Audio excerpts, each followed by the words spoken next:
وصفة اليوم كيك بالبنان والشوكولا، فيها واحد الميلونج ديال المذاقات كتجي غزاله. ندوزو نشوفوا المقادير وطريقه التحضير.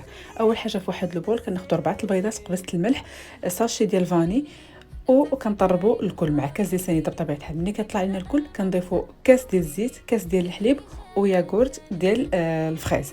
من بعد ما كنخلطوا الكل مزيان كناخذوا جوج بنانات كنمعسوهم كنضيفوهم على الخليط وكنحركوا. وبالنسبه للدقيق تقريبا هنايا هزات ليا 2 كيسان كبار ونص ديال الدقيق، ودرت زدت معها 2 خمارات وجوج ساشيات ديال الكاكاو او 2 معالق كبار ديال الكاكاو. كنخلطوا الكل حتى كيولي عندنا خليط بهذا الشكل، وكنضيفوا عليه بيبيت دو شوكولا. وبطبيعه الحال في الاخير كنضيف واحد المعلقه ديال الخل. كنخلطوا الكل مزيان وكنديروه في واحد المول اللي كيكون مدهون بالزبده ومرشوش بالدقيق. كنديروه واحد الطيب بحال الكيك العاديه، طيب من التحت حتى كطيب لينا، عاد كنشعلوا الفوق وشوفوا كيفاش كتجي مفرقعه وبنينه. هاد الكيك بالميلونج ديال اليوغورت ديال الفريز والبنان والشوكولا كتجي غزاله بزاف. بالنسبه لاصوص ديال الشوكولا كناخذوا الشوكولا كندوبوه مع شويه ديال الحليب.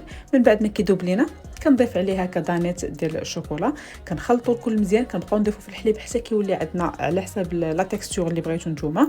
انا كنديرو هكا كيف كتشوفوا وكيكون خفيف. من بعد كنزين به. نقدروا نستغناو على لاصوص نخليو غير الكيك بوحدو، راه كيجي بنين. بالصحه والراحه، جربوها وجاوبوني في الكومونتير.